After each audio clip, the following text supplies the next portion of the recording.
Sa Hinomoto, ang Kotetsujo, isang armadong tren, inatake ng mga kabane sa abandonadong istasyon. Nagwagi ang mga bushi sa pakikipaglaban, ngunit may kasamahan silang kagat ng kabane. Pinilit siyang patayin ng iba para iwasang maging panganib. Sa Aragane Station, si Ikuma, isang steamsmith, gumagawa ng baril laban sa kabane. Kinabukasan, ipinaliwanag niya ang progreso kay Takumi at napagtanto ang kanyang pagkakamali sa baril. Gusto niyang ayusin ito, ngunit may balita na dumarating si Kotetsujo. Sa paglilinis, ninakaw ni Ikuma bahagi ng katawan ng kabane. Si Kensho Yamogawa, lider ng pamilya Yamogawa, bumati at pinalusot si Mumi at Shaiman mula sa inspeksyon ng kabane. Nakatagpo ng isang na-infect na nagtangkang tumakas, hindi kabane aniya. Pinagtanggol ni Ikuma, at sinabing kailangang ikulong, hindi patayin, alinsunod sa alituntunin ng mga bushi. Nainas ang bushi sa pagnanakaw ni Ikuma ng mga puso ng kabane. Inatake si Ikuma, nakita ang mga puso ng kabane na kanyang nakolekta. Pinaril ang lalaki, at nalaman na hindi siya infected.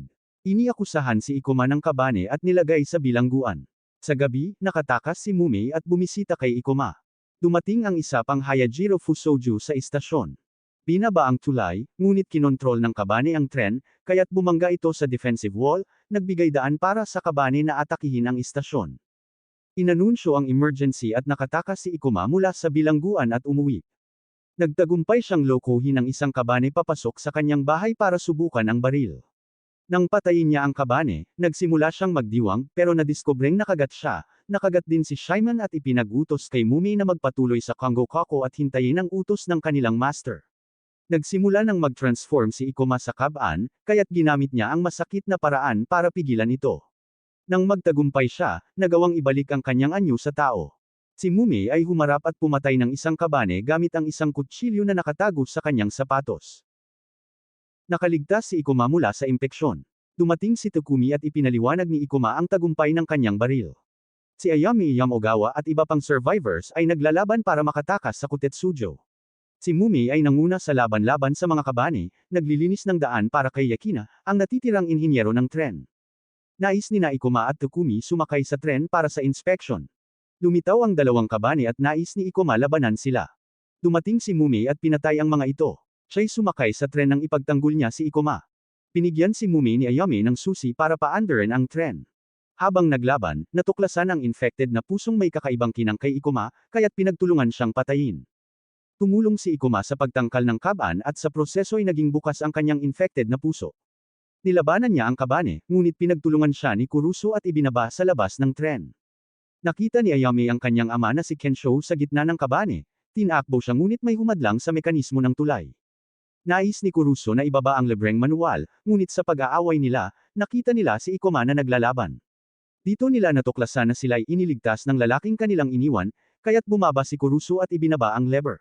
Itinuloy ng tren ang pag-alis, at nakabalik sa loob si Ikuma sa tulong ni Takumi at Mumi. Pinigyan siya ni Kurusu ng suicide bag, ngunit niyakap siya ni Mumi at ipinaalam na sila'y mga kabanere mga nilalang sa pagitan ng tao at kabane.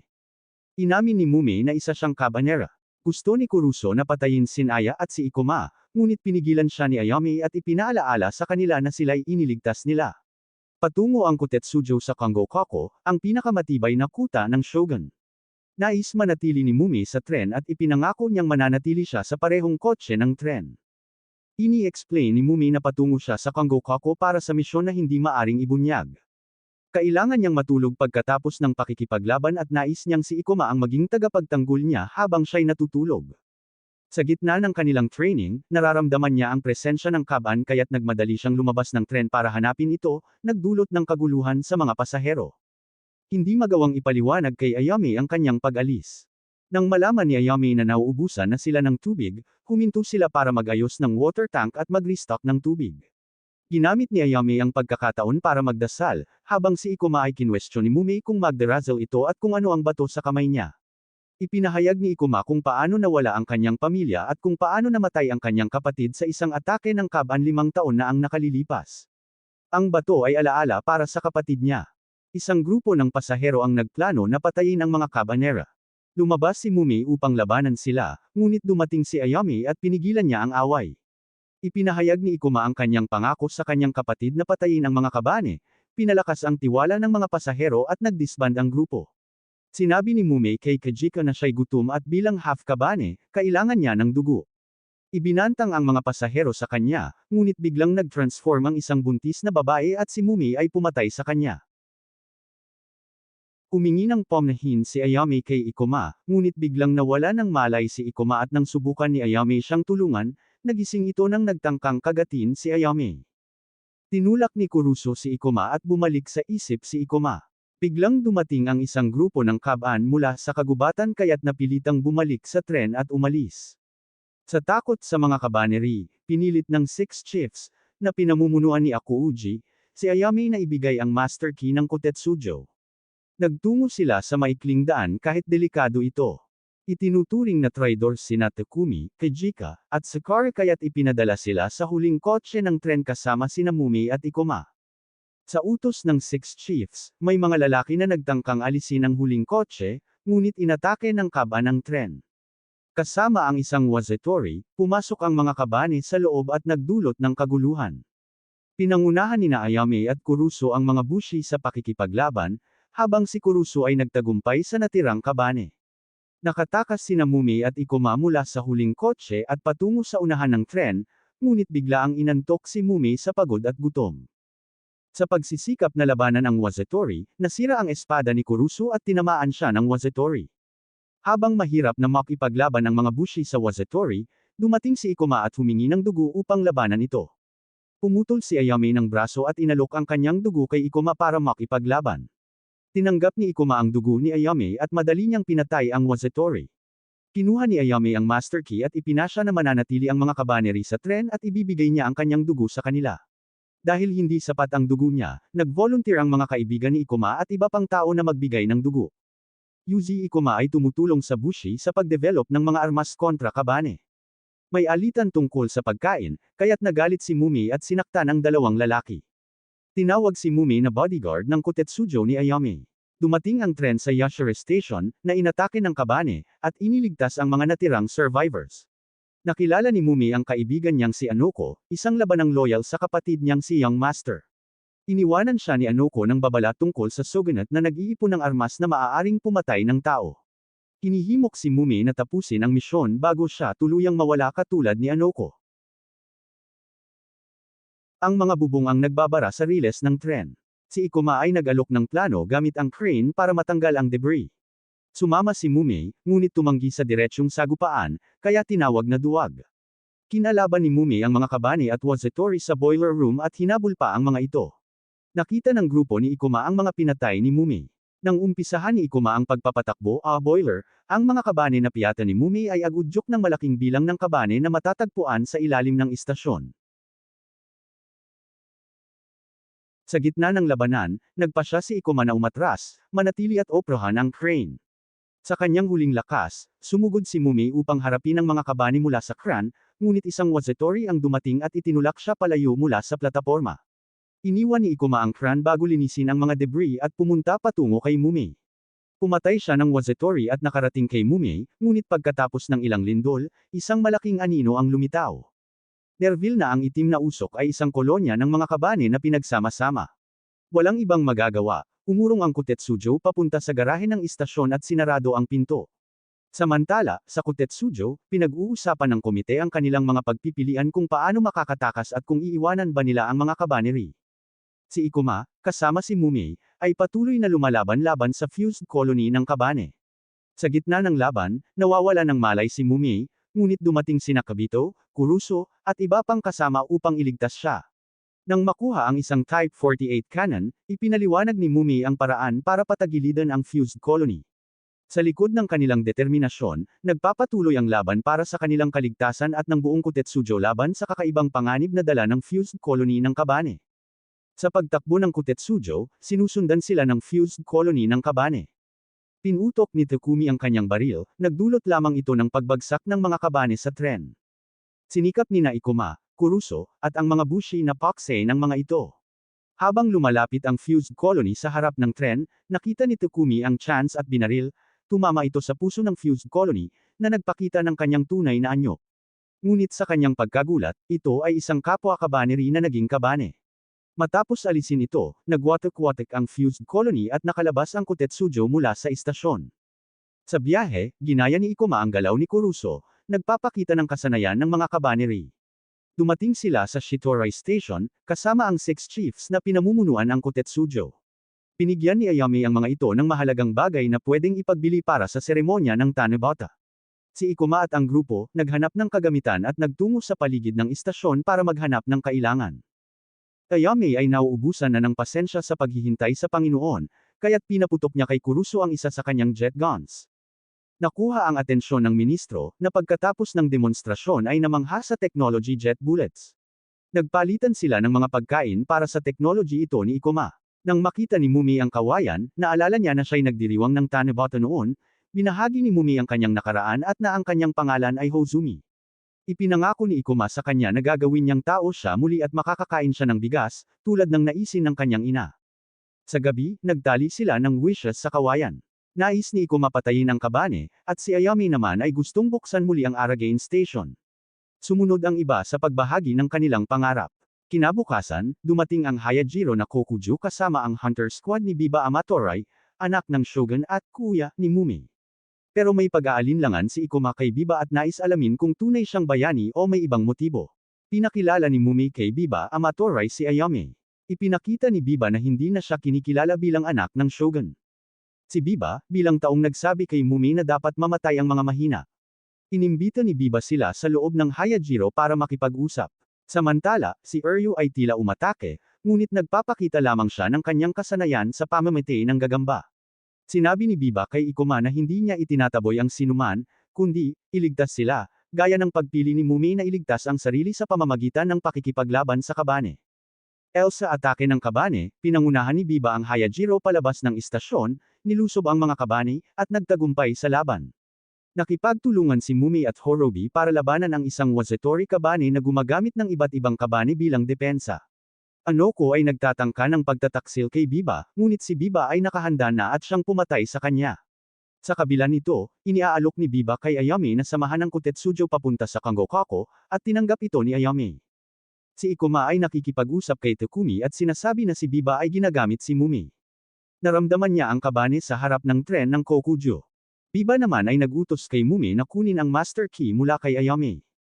Nakuha ni Mumi ang susi, ngunit ito'y fake. Pumunta si Ikoma sa harap ng tren at sinabi kay Mumi na kailangan nilang patayin siya kung papasok siya. Tinanggihan ni Mumi si Ikoma at inilahad na ang mga kabane ay doon para sa mga eksperimento. Ayaw niyang sumama kay Ikoma at iniwan ang Kotetsujo. Sinabi ni Ikoma kay Ayame at Takumi na si Biba ay hindi bayani, ito'y nang makita niyang ngumiti ito habang pinapatay si Anoko. Ayame, natuwa sa paghihiwalay sa mga hunters, hilingin kay Ikoma na hanapin si Mumi. Si Lord Maeda, leader ng kuta, pumayag sa pag-uusap kasama si Biba, may kondisyon na tanging mga babae at bata ang makakasama niya. Nang magsimula ang pagpupulong, umalis si Mumi para sa CR, at ipinalam ito ni Takumi kay Ikoma. Binaba ni Mumi ang drawbridge ng Iwato Station, akala'y pumapasok lang ang Kokuju. Inaakalang kakuho lang ang papapasukin ngunit nakita niya kung paano dinala ng mga tauhan ni Biba ang mga kabane sa loob ng Iwato. Sa tunog ng alarm para sa kabane, pinatay ni Biba at Horobi ang mga tao ni Maeda, at saka ay pinatay ni Biba si Maeda. Nang makita ito ni Mumi, siya'y lubos na nadismaya sa kanyang ginawang aksyon. Si Kuruso ay pumunta upang hanapin si Ayame, ngunit nakita niyang kinukuha siya bilang bihag ni Biba sa Kokujo. Ang mga tauhan ni Biba ay pumatay ng mga bushi bilang parusa sa kahinaan ng shogun sa nakaraang 10 taon. Biba nag-i-inject ng serum kay Horobi para maging puso ng fused colony, at mag-ambag ng mga kabane. Nang maging kabane si Horobi, kinalaban at pinatay ang mga tauhan ni Biba. Ngunit nang harapin si Biba, huminto siya sa atake, subalit pinatay siya ni Biba. Hinuli ng mga tauhan ni Biba ang mga natirang bushi at pasahero ng Kotetsujo, pati si Ikoma, dahil sa interes ni Biba sa dugo nito. Sa mga nangyari ito, napagtanto ni Mumi na lahat ng sinabi ni Biba sa kanya ay kasinungalingan. Biba ay nagdala ng Kotetsujo at ang mga pasahero nito, gamit ang kanilang dugo upang pakainin ang kanyang kabane. Habang si Takumi ay nagbibigay ng dugo, nakakita siya ng miyembro ng hunters na si Warabi, na pinutol ang braso ng isang tao. Galit na galit, lumapit siya kay Ikoma, na nagsabi na sila ay magiging handa bukas ng gabi, kapag muling kukunin ang dugo.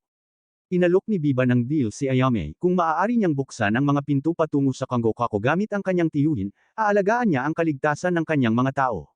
Nagbahagi si Biba ng kanyang layunin na gumanti laban sa kanyang ama, na nagtaksil sa kanilang tropa noong laban sa kabane sa Kyushu. Samantala, ipinakita ni Ikuma ang kanilang plano na sakupin ang front car ng Kokuju. Nang mabatid ni Mumi kung bakit kinukuha ni Biba ang dugo ng mga pasahero, lumapit siya sa kanya upang magtanong. Natanto niya na takot si Mumi sa kanya at ipinaalam na ni Biba na magbibigay siya ng mensahe para hindi masaktan ang mga pasahero kung mananatili silang payapa. Sa susunod na gabi, nagsimula si Ikuma ng kanyang rebelyon at inilantad na si Sakura ang nagbibigay ng impormasyon habang nagpapanggap na kasapi ng hunters. Nakipaglaban si Ikuma kay Werobi, ngunit si Takumi ay nagtangkang pigilan siya at pinatumba si Ikuma. Nang malaman ni Biba ang rebelyon, ipinag-utos niya kay Mumi na harapin ito, nabantaan siyang hindi siya bibigyan ng gamot kung hindi niya ito gagawin. Gayunpaman, tumanggi si Mumi at nais nitong manatili kasama ang mga pasahero at makakain ng kanin. Nang subukan ng mga tauhan ni Biba na pigilan siya, nagtangkang tumakas si Mumi, ngunit monting dugo lang ang ibinibigay sa kanya ni Biba, siya'y agad na napagod. Samantalang nagpapatuloy sina Ikuma at Takumi, isang susi ang hindi gumana at sila'y nagulat ng kanilang ambushin ni Biba at ang kanyang mga tauhan. Inaasahan na ni Biba na magkakaroon ng pag-aaklas ngayong araw kaya't pinalitan na niya ang mga susi.